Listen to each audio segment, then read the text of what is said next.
ran the Mavs for 23 years because I love basketball. There was nothing I liked better than screaming at a game before a game, getting up shots, and just, shooting with the guys. Loved it, nothing more. But I didn't have to worry, even though we lost money most years, I could afford it, but all I had to do was think basketball. Now it's gotten to the point where we're like, kind of like sports 2.0, where if you're not good at construction or gaming or whatever, you're not going to be able to compete. Hey guys, this is Mike, and this podcast is an interview with Mark Cuban. Yes, the Mark Cuban, not an AI version of Mark Cuban or a deep fake version of Mark Cuban. It's the real Mark Cuban who came to my event this past week, and we had a conversation about what's going on in the world, including the transformative power of AI. And I have to tell you that Cuban thinks that it is going to be more disruptive than internet or mobile or streaming, which he obviously was heavily involved with early on in his career. And we talk about it. We talk about how it's already reshaping education, jobs, entrepreneurship. We also talk about healthcare and how and why he decided to start cost plus drugs. We talk about how GLP-1s might reshape food and wellness. And we dive into the broader innovation landscape, including the difficulty around funding hardware and robotics, why he personally doesn't like to invest in hardware and robotics. We also talk about some of the changes in his life, including why he decided to step away from Shark Tank after 15 seasons and also sold the majority control in the Mavericks. It was a fun conversation. We spent 45 minutes talking about what's going on, and I do really appreciate Mark coming on. He's got lots of things to do besides coming to my event for sure, and so that was super nice and appreciate it. So enjoy this conversation. If you haven't already signed up for the Spoon Podcast, just do so now in Apple or Spotify or wherever you get your podcasts. Appreciate it. All right, folks, let's get my conversation with Mark Cuban. Welcome, everyone, and I can't wait for this conversation because we have none other than Mark Cuban, one of America's preeminent technology executives, internet entrepreneurs, and thinkers about what's going on in the world. And Mark, I can't wait to talk to you about everything that's going on. And we're just going to jump right into it. Let's go. Yeah, thanks, man, for coming, by the way. And, I feel like we're in a moment right now that is not unlike what I remember in the first .com boom and then crash. We saw the 2008 real estate crash. We had COVID. It feels like we're in a moment like that now when everything's changing, the rules are changing, and the rules for innovation and being an entrepreneur are changing. What do you feel like the current state is in? And do you feel that same way that things are changing super fast? Oh, yeah. I mean, I've been in the technology of business a long time, from selling PCs when they were new. I'm aging myself, to local area networks, to wide area networks, to the internet, to starting the streaming industry, to be starting the first all high def TV network, to apps and mobile phones and Wi-Fi and G, and this blows them all away. It's not even close. I mean, Steve Jobs would be going nuts right now. It just changes everything. Any technology I've ever been involved with, you could pretty much guess where it was going to go. Maybe not get the timeline exactly right, but you knew what the end game was. We knew with streaming 30 years ago that it had a really good chance to replace cable and television. I remember doing interviews and saying Ted Turner was my hero, but I'm trying to put cable television out of business in 1995, and so you had an idea then. Now with AI, it's changing and evolving more rapidly than any of those technologies did, far more capable and far more misunderstood. And when technology is misunderstood, you get a lot of entrepreneurs going on wild goose chases. You get a lot of even more resistance than the early days of PCs, and that creates a lot of confusion. Yeah. And I feel like AI is both going to radically change things, but also there's a little bit of hype there. I feel like there's a lot of companies that are jumping on. A lot of the Web3 startups and entrepreneurs 3 years ago, they've all slapped AI on their company. Right. Like that's going to change the blockchain, right? And look, I'm a huge crypto and blockchain fan, but there was just a lot of garbage and it didn't live up to the hype. Bitcoin is Bitcoin, not to go too far afield, it's a store of value. But Ethereum, with the ability to use smart contracts, I really believed it would simplify enough that there would be an application that grandma wanted to use crypto for. Never happened. With AI, every single person will have an application to use AI right this minute. I mean, when I go and talk now, it's inevitable that I ask who uses ChatGPT or some equivalent. From just 6 months ago, Now, like it's always 98%. There's outliers who aren't using it. And that includes, I was at a group where nobody was under 50 and a few were over 80, and everybody was using it. I mean, there's just nobody, and it's just changing behavior. And so impact is underrated. Specific skills, if you will, or capabilities are overrated. It's funny because I feel like so much of the advice we gave young people over the past 25 years was go into STEM. If you could get into that computer science program, learn coding, etc. But I don't know if I'd give them that advice anymore. Oftentimes I tell young people go into trades because that's not going to be displaced by AI. No, we can talk about whether trades will be displaced. The question is when. But like 2017, I remember doing an interview with Bloomberg where I got destroyed by saying that AI will replace low-end programmers. Now, being logical, critical thinking, being creative, AI will never replace those. AI can't work in real time. People can.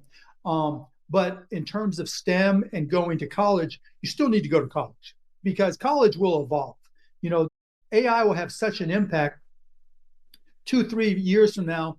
We're not talking about kids using ChatGPT to cheat, because any school that has curriculums and teaches in a manner that allows them to cheat isn't going to stay in business, right? Nobody's going to keep on going to that school. We'll use it in a way that allows kids to go at their own speed, no matter what the subject matter. And the professors slash teachers slash resident RAs, teaching as TAs rather, will be able to guide them and push them and really act as the AI manipulators to help these kids become more educated about whatever the topic is. And as far as construction and physical jobs, plumbing, electrician, those are going to change too, because a lot of AI tools are going to be used to monitor and measure and, put plans together. And while understanding, electricity to be an electrician, like I don't have any building skills whatsoever. When you want me to put in a new plug, hell no, I'll electrocute myself.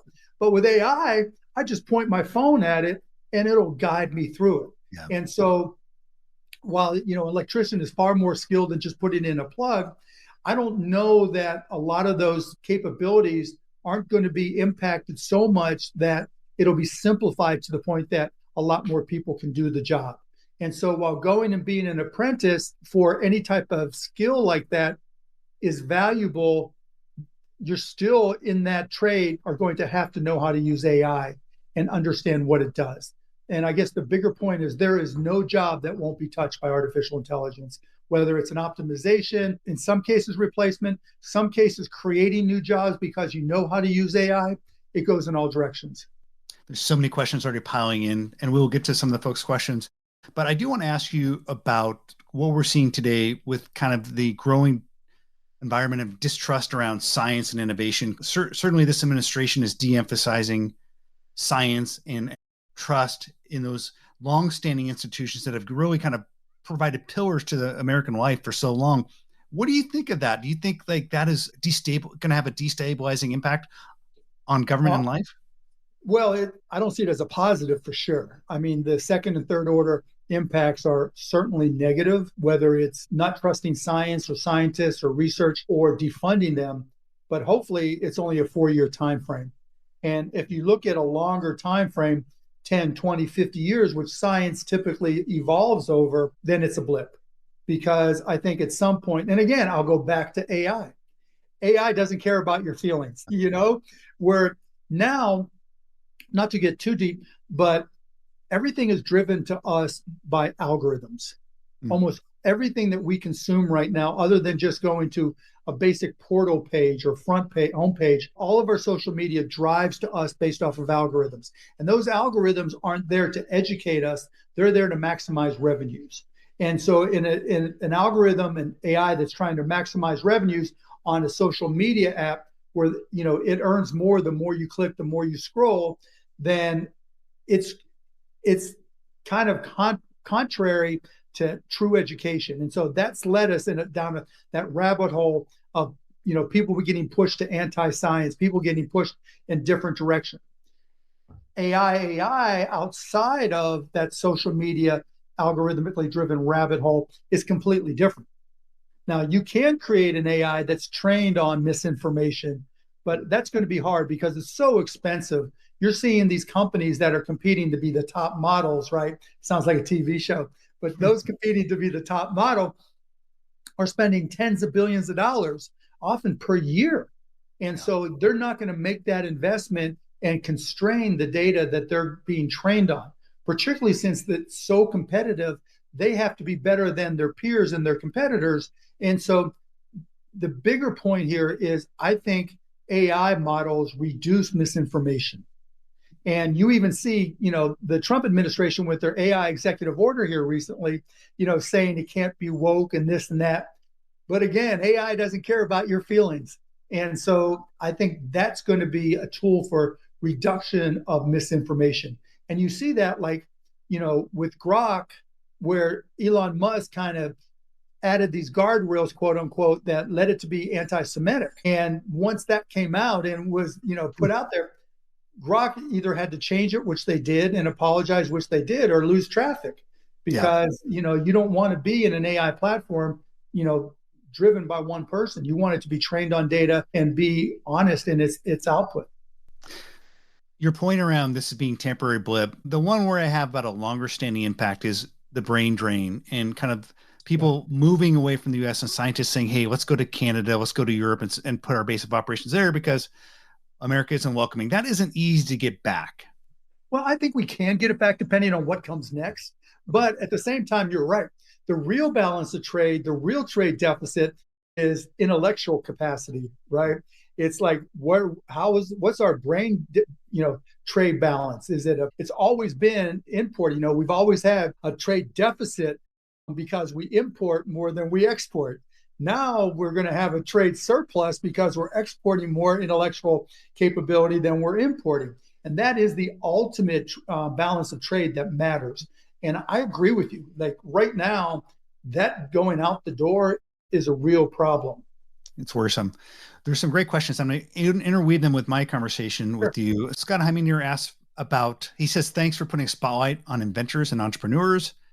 He says, what does it take in 2025 to attract, I'm going to say hardware startup investment? Because it does seem like hardware investment, oftentimes for VCs, is a scary thing because it takes such patient capital. What do you think about investing in hardware, whether it's consumer facing hardware or industrial hardware? Is it something that's just you shy away from? Yeah, I do, just because I have to know the industry. So like with kitchen hardware, I use a microwave. I used to know how to make spaghetti, and that's about as far as I go. And so unless it's something I truly understand, I'm not going to be active in it. But right now, in any consumer facing product, the supply chain is critical for obvious reasons with tariffs. Understanding how and where you're going to sell it, because that's changing. SEO is changing very rapidly. Because supply chains and costs are changing, the distributors you use within the food industry, and I don't know the distributors for the hardware side of the food industry, but I know there are there. And so the decisions they make and how you're going to get restaurants to buy your product, or consumers to buy your products for their kitchens, you have to not only design something that stands out, has a moat, and is differentiated, you also have to deal with the bill of materials and tariffs impact there, your supply chain and manufacturing it, your ability to be agile as it changes, because who knows, what's going to happen next. And then in terms of actually selling it to consumers, if that's your market, SEO is changing, right? It's the days of just saying, I'm going to put it on Google or Facebook or Reddit or, you name it, are gone, right? Or let's just say they're evolving, not gone. And a lot of that is going, again, to AI. It is now you can expect that someone's going to say, I'm trying to cook this, da, da, da, da, da. I'm not really happy with the utensils that I have or the kitchen hardware I have. What would you suggest? And as a manufacturer and someone trying to sell these goods to the public or even wholesale to industrial, you have got to be able to make sure that your website and things that you publish are spiderable by AI models. Because if not, I mean, literally, ChatGPT has got 350 million daily users. Yeah, that's That's crazy. insane. You mentioned it's so much harder to get discovered because SEO is changing. Well, I feel like one of the best ways to get discovered over the past 20 years, if you're a startup, is get on Shark Tank. Right? So, because it's literally millions of dollars of essentially a free commercial, and that I think it's what a lot of people missed. Even if you don't get invested in by a Mark Oh, Cuban, the fact that they're showing up on there and it's going to be on repeats is huge. And so, talk a little bit about that. I mean, I'd love to hear your thoughts. I think it's been announced. You've announced that you're not going to be doing Shark Tank after this year. right. Do you think Shark Tank as a franchise, as that free advertising for startups, is going to continue to be a very important thing? Oh, yeah. Yeah. There's a lot of reasons why Shark Tank will continue and do well. I did it just because of family time. Because like right about now, might be shooting Shark Tank, right? And this Yeah. is time to spend with my family. But Shark Tank sends the message, and it's why I did the show for 15 years, that the American dream is alive and well. And the American dream and entrepreneurs and innovation is what makes this country different than every other country. That's why so many people want to come here to start their businesses. And on Shark Tank, you can have somebody from Idaho, from New York, from wherever, somebody who's 18 years old, somebody who's 80 years old, standing on that carpet telling millions of people about their product. And if you get an investment from us, great. Honestly, there are a lot of people, probably half the people that come on the show had no interest in an investment. They just Really? wanted to get the commercial. Oh it's inevitable. But at the same time, if you're able to get on there, and I strongly suggest that you apply. If you have any type of consumer product, get yourself to $100,000 in sales. That's pretty much the minimum that they'll take. Have a website, have a way to sell in the event you get on and it airs, and go for it, because it is the world's greatest commercial, no doubt about it. I mean, in the early days, and it's because TV's changed, it's not quite as hyped now. In the early days, we would have people come on and that very night sell $1 million worth Yeah, of for product. sure. Yeah, and now it may be 300, 400,000, but that's damn good for a small business. Carlos had a good question, and kind of along what I was thinking. I followed the smart home industry very closely. So I remember Jamie from Doorbot, and Doorbot famously didn't get an investment. They later became Ring and did very well. So I think Jamie was ultimately, Jamie Siminoff was a shark at some point. He came on as a guest shark. And so what are some of the ones you didn't invest in that you had regrets? I should have invested. Ring is not one of those. I don't regret at all. I mean, congrats to Jamie because he did Yeah, yeah, really yeah. well. I kind of have this rule. If you have to invest hundreds of millions of dollars to do tens of millions of dollars in sales, it's not a fit for me. There are just some businesses where the Sure. amount of money you have to spend on marketing, promotion, and advertising is enormous. And I just don't like those businesses. I like businesses that, you can grow organically because the product is so good. People tell others, and that's how the business grows. Um, or they market really innovatively. Like Dude Wipes was, one of my favorite Shark Tank investments. I gave them $200,000 for, I think, 15% of the company or 20% of the company, and now Dude Wipes is everywhere. But while they spend money on advertising, they're really innovative. Same Beatbox Beverages. I gave them $1 million for a third of the company, and I mean they're doing, I don't even know how many millions, hundreds of millions of dollars in revenue. I mean, it's just insane. Yeah. Mush. I mean, Game Day Couture, which sells clothing for, people to wear, at their favorite sporting events. All these companies, they didn't have to raise hundreds of millions of dollars. And that's the key. And those are the deals that I like the best. In terms of others that I missed, probably Spikeball. Spikeball was the Spikeball's a one I great game. always regret. Spikeball's a You great- see Spikeball It's everywhere, everywhere. and they were begging me to do a deal, begging me, and they wanted to start a Spikeball league It's where they almost like had leagues pickleball. It all over the almost place. became the next pickleball, but pickleball became the next one. Spikeball, yeah, but it's still, you still see it with kids everywhere, Yeah. and so they wanted me to be commissioner of the Spikeball league. Oh, that would have been great. No, I did not want to be commissioner That would have been of a funny though. Spikeball league. That's work and hassle and aggravation I Yeah. didn't need. And so I said no, and that was probably the biggest one I missed. The kind of looking at the advice you give to an entrepreneur, Ayla Langer had a great question. Like if you're giving advice to like a young person nowadays, what, and they're kind of at the beginning of their career and they want to be an entrepreneur, what would you say, what would you advise for them to do? Learn everything you can about AI because it changes everything. Go to, hopefully you've gone to college and taken business. You still want to read books about and by every entrepreneur you can find, because that just gives you an angle. The thing about AI, you have to know the questions to ask and you have to understand the responses. And so, but that said, if you've made the decision to start a business, going into AI and just saying, write me a business, here's everything I want to do, what I want to accomplish, here's what I know, here's what I don't know, write me a business plan, put together a marketing plan. What's the best way for me to promote it and market it? Where should I spend my money if I only have $79? Those are the questions you can ask AI that in the past you'd just kind of be, because you might not have access to a mentor or an expert or a professor that can help you. Now you've got Mark Cuban in your phone, and they're going to give you real. I ask those kinds of questions, and I know how to disseminate what's good and what's bad, but to get started and to ask it follow-up questions and to try things and see if it works, AI is like having a cadre of the world's best business professors and entrepreneurs right in your hand. And so that's part one. Part two is within the kitchen industry, everywhere, there's going to be two types of companies: those who are great at AI and everybody else. And if you don't understand AI, there's going to be somebody that is using it to try to get it to gain an edge on you.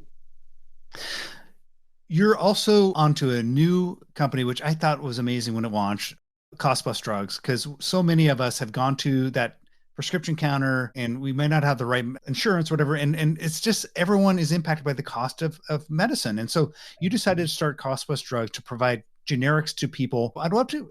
Lisa Smith had this question because I've thought about this as well. GLP-1s is changing the world of food. It's something that's entered the broader consciousness. It's not a generic today, but I would imagine you're thinking a lot about how ultimately GLP-1s can ultimately be available as a generic. What are your thoughts on that trend? Well, first of all, at costplusdrugs.com, we sell more than just generics. We do have brands. We just don't have all of them yet. Yep. As it applies to GLP-1s, don't, talk to your doctor about GLP-2s. Like their Brenzavvy, I think, is a drug that we carry that costs $50. It's a brand drug, actually. And it costs $50 a month instead of $400 or $1,300 a month. And so while the GLP-1s, the injectable GLP-1s can do more in terms of weight loss and dealing with other issues, I think those will come down in price because of the competition. And I think you'll see new forms of GLP-1s and pills come out as well, which will also put the pricing down. And we'll carry everything we can. The only reason there's certain drugs we don't carry is because there's these things called pharmacy benefit managers that basically control the entire pharmaceutical industry. And they see us as competition. And in the generic area where the drugs are most expensive, what's called specialty generics, we've cut prices down for chemotherapy drugs like imatinib from $2,000 or more to $21 to $40. And so those big guys don't like us.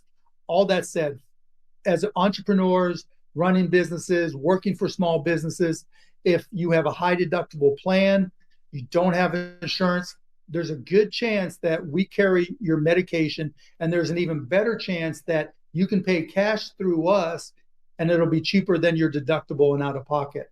And if you happen to live in Tennessee and Texas, you can send the receipt to your insurance company and they'll have a count against your deductible. But more often than not, people can, have a whole year supply for less than their deductible.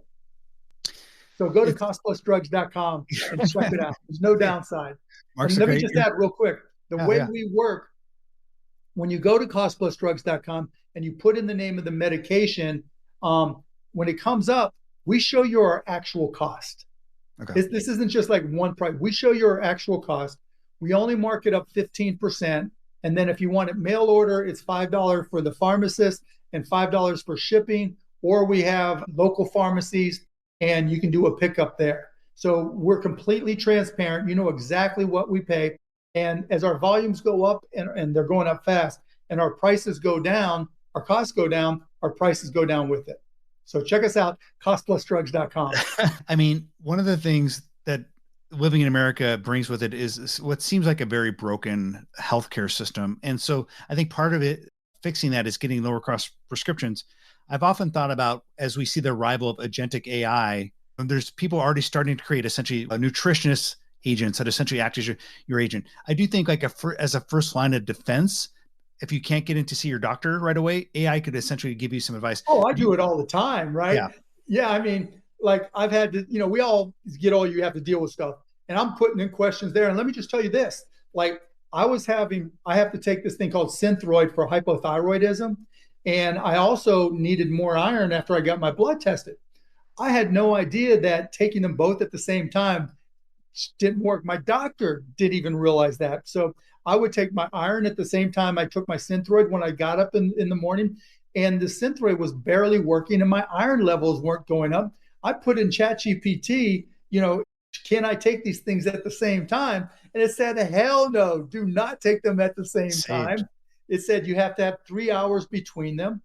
And so now my, TSH, for those of you who have to take Synthroid, it went down from like in the fives to actually in the eights, down to right where it should be, perfect numbers. And my iron levels are going up as well. And so as a front line of defense, not as replacement, ChatGPT is really good. And I also use this site called Open Evidence, which is designed for doctors. And, it's my way of checking ChatGPT's work.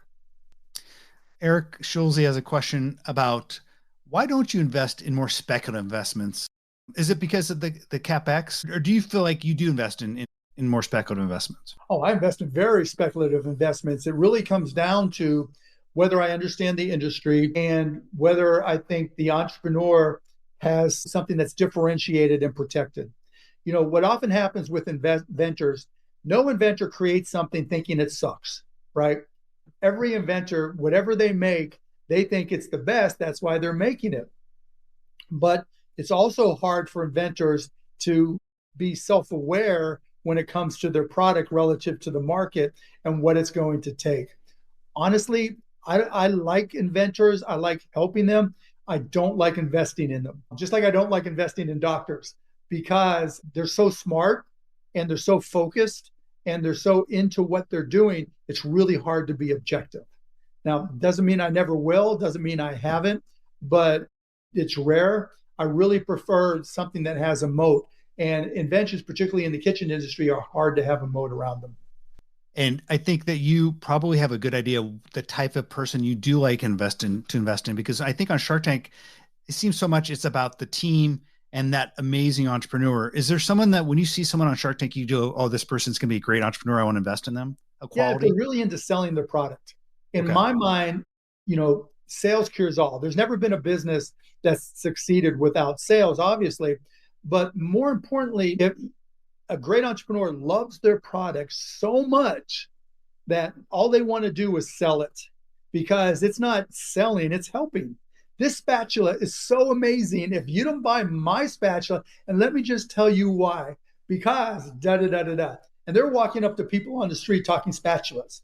If you love your product that much, that's all you want to do, and either you or your team is capable of executing on that love for your product, then I'm interested. Kelly has this question about customer engagement in the era of automation. And that's a really interesting question, because I think that consumer interaction layer is increasingly becoming automated. And so there's a chance that consumers will feel that, and this layer of inauthenticity might kind of bug them. So how would you advise brands to build loyalty in an era where everything's becoming automated? Yeah, that's a great question. So things that are just volume and people know that it's volume, customer support calls, um, you know, sales emails or calls, those things are all going to get automated, and we'll accept that, right? Just because we're going to be on both sides of the equation. In our jobs, we know that these are the boring things we hate to do. And we already are dealing with, telephone systems, press one, say this, and they'll actually be better than those things. But but at some level, because of all the AI that we're seeing, you're going to have more face-to-face engagement opportunities. And so I was just talking to a marketing agency yesterday, and I was telling them, you need to start having events where people can come in and see everybody face to face. It could be a happy hour, it could be a seminar, be whatever it is. Just, as long as the economics work for you, in this case it did, just so people see you face to face, just to know who you are.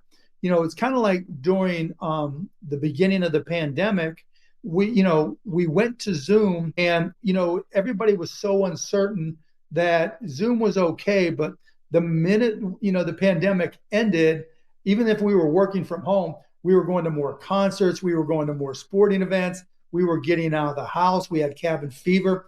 And so I think there'll be, a business cabin fever where whatever you can do to bring people together, to show them that the people in the company care and are for real, and it's not all just bots. And that won't, you won't replace the bots because of that, but it'll encourage people to accept the technology because they know you care enough to bring them face to face. In an era when AI is creating lots of misinformation, you can't tell with photos or videos what's real anymore. There's going to be a premium on in-person engagement, kind of connecting with real people. 100%. Yeah, I agree with that. I mean, and I even think we're going to get a diminishing in social media because you don't know what's real or not. There'll be so many fake accounts. You're already seeing them. It takes, a minute to create an 8-second video that looks like it was produced by Steven Spielberg, and I think it makes creative people more creative. And so maybe a lot of people will accept all the AI generated videos and people and avatars just because it's entertaining, but it won't be social anymore. We're eliminating the social out of social media, but that'll open up doors for other opportunities for us to get together. And I think, in-person entertainment, events, etc., or even like this, where, maybe one of us, maybe this is just an avatar and it's not really me, but it'll most likely be unlikely, or we'll have some signal to say it's really me. So you are stepping away from Shark Tank. I was more surprised, quite honestly, that you sold your majority stake in the Mavericks. Because when I look at Mark Cuban, I feel like his major passion, or one of his major passions, is the basketball team. It's the Mavericks. Sure. So I thought, was that signaling that you're kind of clearing the decks for something new, or what? Is it just family time? What are you at a new stage in life? Talk about what you're doing. So I sold the Mavs for, I sold on 27%, but I sold control of the Mavs for a couple of reasons. One was family. I'm getting up there in age, and honestly, I didn't want my kids to take over. And they were kind of upset about it, but I wanted them to fight their own path and lead their own way. And sports can be a really mean industry. You saw what happened when the Mavs traded Luka, right? Putting my kids anywhere near that, I don't want to be anywhere near that. So that's one. Number two, the economics of sports have changed dramatically. When I first got in, it was very entrepreneurial.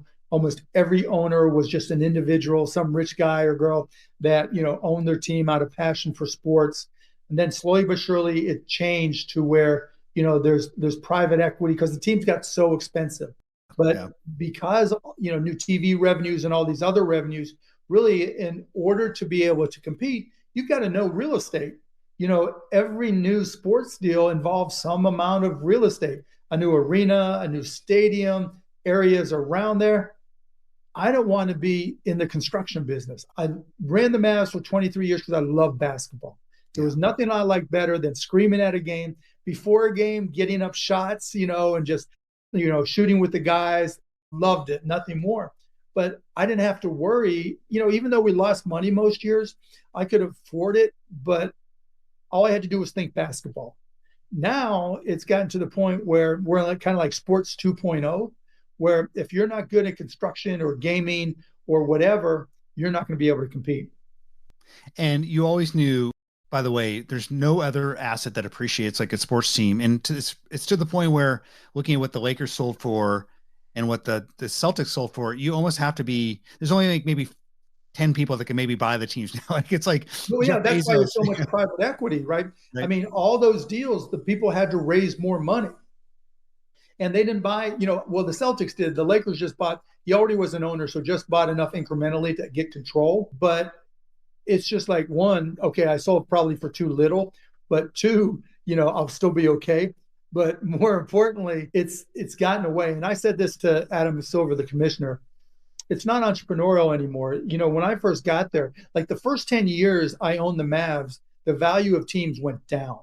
There was a point in time in 2010 where the New Orleans franchise, we couldn't even find a buyer.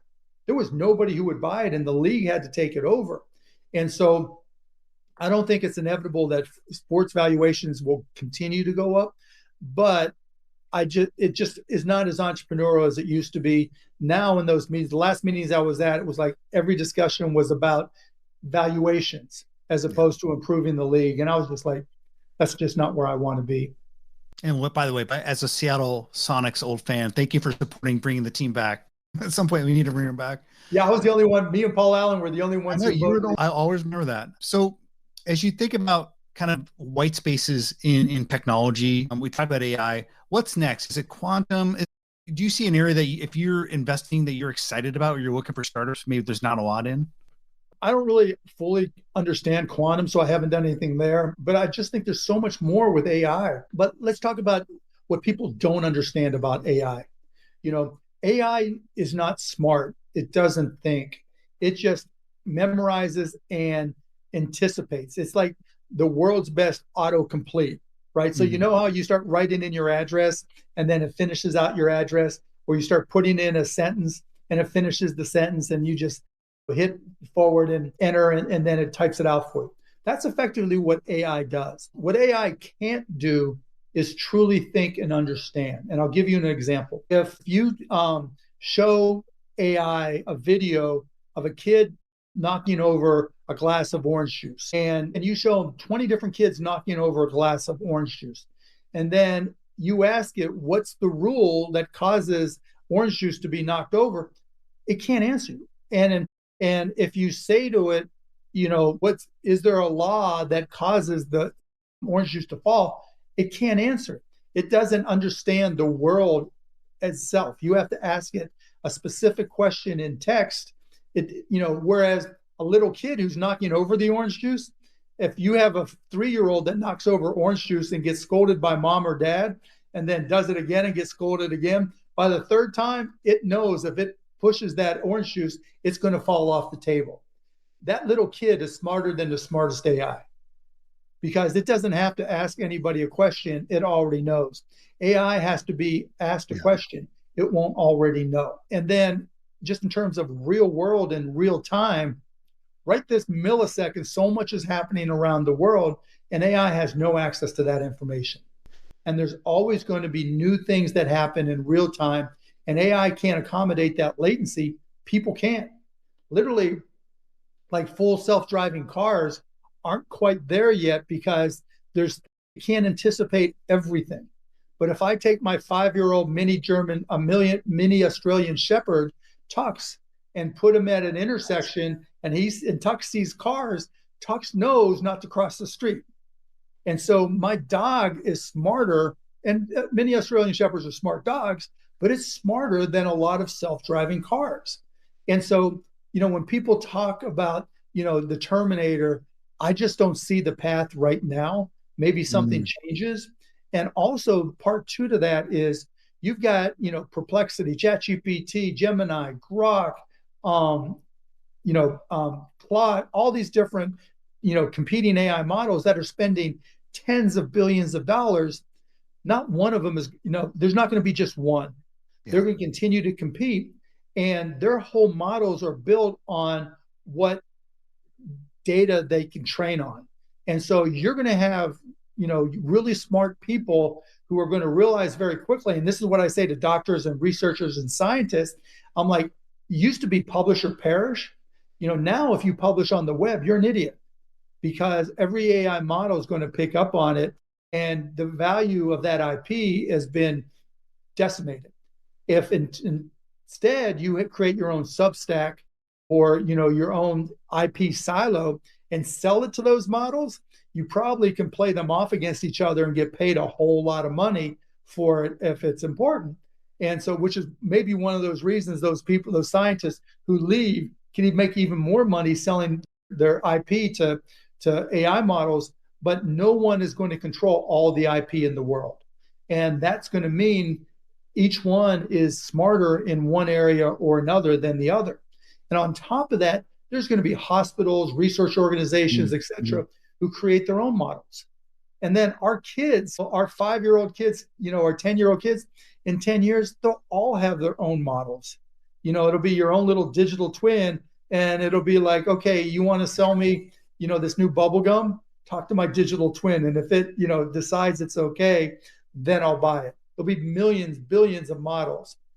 It's just, there's not going to be one Terminator. I firmly believe. And all these people talking about AGI and super intelligence, they just know when, it's almost like a parlor trick. When somebody can remember, those people we know that remember everything, Yeah. and we're amazed that they remember. Like my girlfriend from college, to this day, I can call her and ask what happened at school, and she'll remember every. That's what AI right now really is. It's the person who remembers everything. Doesn't make them smart about anything. It just gives them a good memory that they can bring back up on command.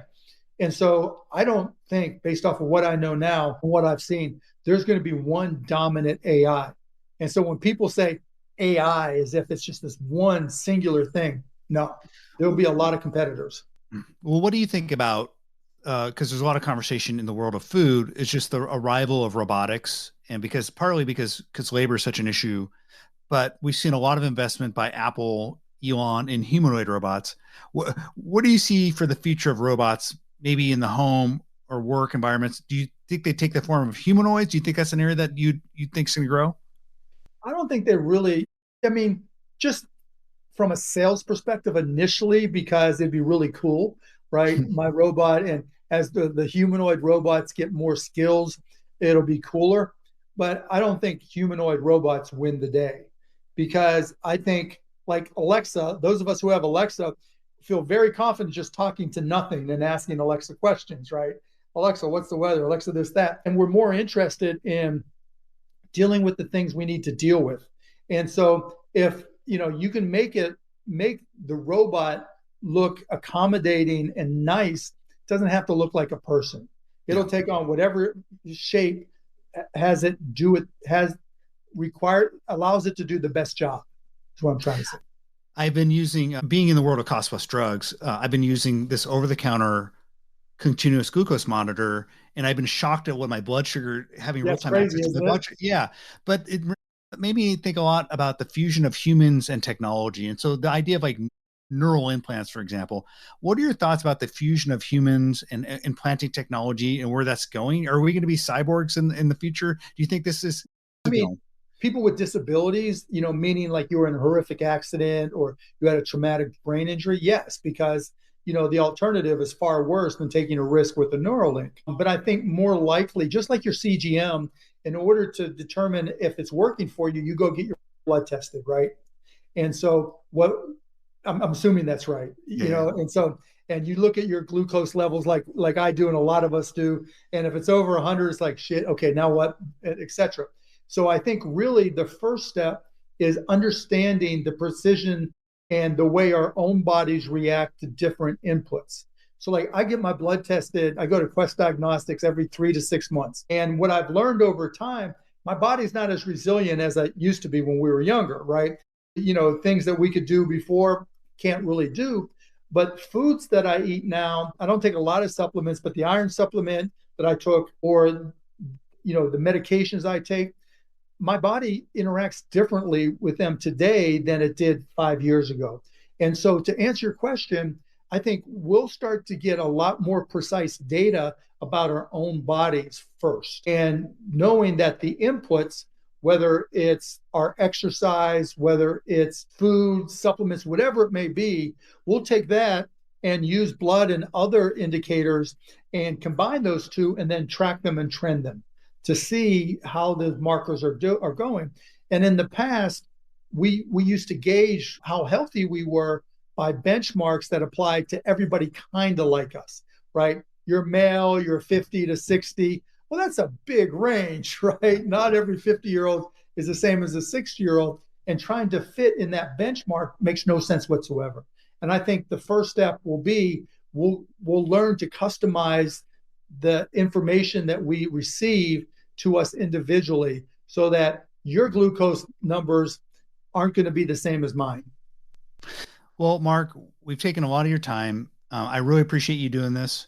As always, I appreciate all your insights, and I think the audience really did ask tons of questions. So this has been great. I really appreciate your time, man. Thank you for doing this. Thanks for having me on, Michael. I really enjoyed it. It was a lot of fun. Great All right, interview. man. Talk Appreciate soon. it. Thanks, everybody. Bye, guys.